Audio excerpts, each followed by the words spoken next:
Amber had given up on love, but sparks fly when she meets her father's old friend, Steve, at a barbecue. As their whirlwind romance leads to marriage, everything seems perfect. But on their wedding night, Amber discovers Steve has an unsettling secret that changes everything. I pulled up to my parents' house and stared at the line of cars parked across the lawn. "What's this all about?" I muttered, already bracing myself for whatever family surprise was waiting inside. I grabbed my purse, locked the car, and headed toward the house, hoping it was nothing too chaotic. As soon as I opened the door, the smell of grilled meat hit me, along with the sound of my dad's booming laugh. I walked into the living room and peeked out the back window. Of course, Dad was hosting some kind of impromptu barbecue. The whole backyard was filled with people, most of them from his auto repair shop. "Amber." Dad's voice cut through my thoughts as he flipped a burger with that same apron he's had for years. "Come on, grab a drink and join us. It's just the guys from work." I tried not to groan. "Looks like the whole town's here," I mumbled, slipping off my shoes. Before I could join in the familiar, chaotic atmosphere, the doorbell rang. Dad tossed the spatula down and wiped his hands on his apron. "That must be Steve," he said, almost to himself. He glanced at me as he reached for the doorknob. "You haven't met him yet, right?" Before I could even answer, Dad had already flung the door open. "Steve," he boomed, giving the guy a solid clap on the back. "Come on in, you're just in time. Oh, and meet my daughter, Amber." I looked up, and my heart skipped a beat. Steve was tall and a little rough around the edges in a ruggedly handsome way, with graying hair and eyes that somehow managed to be both warm and deep. He smiled at me, and I felt this strange flutter in my chest that I wasn't prepared for. "Nice to meet you, Amber," he said, offering his hand. His voice was calm and steady. I shook his hand, a little self-conscious about how I must look after driving for hours. "Nice to meet you too." From that point on, I couldn't stop glancing at him. He was the kind of man who made everyone around him comfortable, always listening more than talking. I tried to focus on the conversations around me, but every time our eyes met, I felt this pull. It was ridiculous. I hadn't even been thinking about love or relationships for ages. Not after everything I'd been through. I'd pretty much given up on finding the one, and was more focused on work and family. But something about Steve made me want to reconsider, even though I wasn't ready to admit it. As the day wound down, I finally said my goodbyes and headed to my car.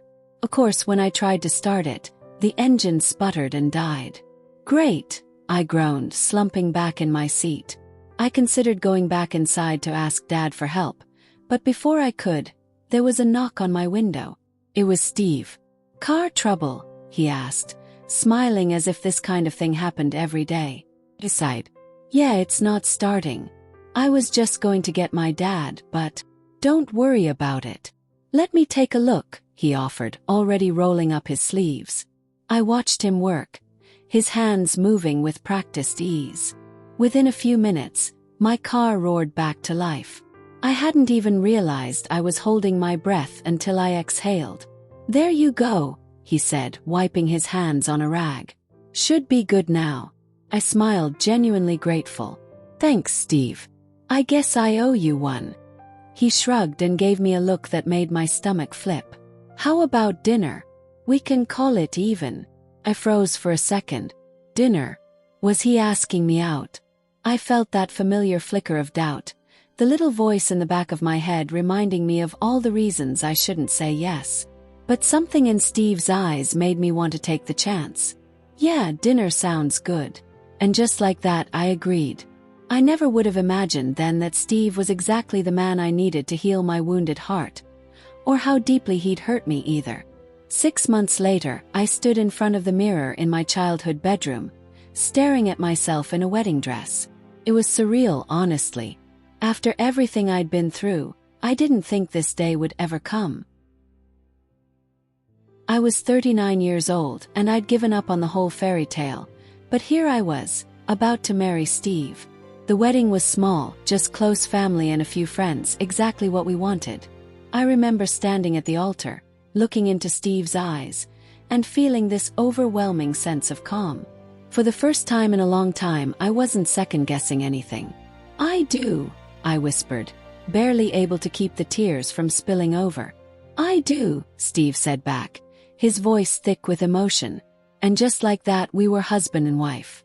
That night, after all the congratulations and hugs, we finally got some alone time. Steve's house, our house now, was quiet, the room still unfamiliar to me. I slipped into the bathroom to change into something more comfortable, my heart full and light. But the minute I slipped back into the bedroom, I was greeted by a shocking sight. Steve was sitting on the edge of the bed, his back to me, talking softly to someone. Someone who wasn't there. My heart skipped a beat. "I wanted you to see this, Stace. Today was perfect. I just wish you could have been here." His voice was soft, full of emotion. I stood frozen in the doorway, trying to make sense of what I was hearing. "Steve." My voice sounded small, unsure.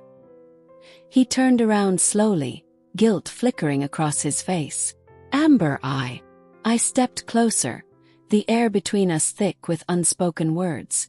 Who were you talking to?" He took a deep breath, his shoulders slumping. "I was talking to Stacy, my daughter." I stared at him, the weight of his words slowly sinking in. He'd told me he'd had a daughter. I knew she had died, but I didn't know about this. She died in a car accident with her mom. He continued, his voice strained. "But sometimes I talk to her. I know it sounds crazy, but I feel like she's still here with me. Especially today. I wanted her to know about you. I wanted her to see how happy I am." I didn't know what to say. My chest felt tight and I couldn't quite catch my breath. Steve's grief was raw, a living thing between us, and it made everything feel heavy. But I didn't feel scared. I didn't feel angry. Just so sad. Sad for him, for everything he'd lost, and the way he'd been carrying it all alone. His grief hurt me as though it were my own. I sat down beside him, my hand finding his. "I get it," I said softly. "I do. You're not crazy, Steve. You're grieving." He let out a shaky breath, looking at me with such vulnerability that it nearly broke my heart. "I'm sorry. I should have told you sooner. I just didn't want to scare you away." "You're not scaring me away," I said, squeezing his hand. "We all have things that haunt us. But we're in this together now. We can carry this together." Steve's eyes welled up with tears, and I pulled him into a hug, feeling the weight of his pain, his love, his fear, all of it wrapped up in that moment. Maybe we can talk to someone about it. A therapist, maybe. It doesn't have to be just you and Stacy anymore." He nodded against my shoulder, his grip on me tightening. "I've thought about it. I just didn't know how to start. Thank you for understanding, Amber. I didn't know how much I needed this." I pulled back just enough to look him in the eyes, my heart swelling with a love deeper than I'd ever known. "We'll figure it out, Steve. Together." And as I kissed him, I knew we would. We weren't perfect, but we were real, and for the first time that felt like enough. But that's the thing about love, isn't it? It's not about finding some perfect person without any scars.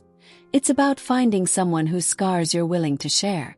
Emma's world shatters when Steve's ex, Susan, interrupts the ceremony to announce that she's dying and begs Steve to spend her last 6 months with her. Shocked and betrayed, Emma demands answers, only to find Steve torn between his past and their future.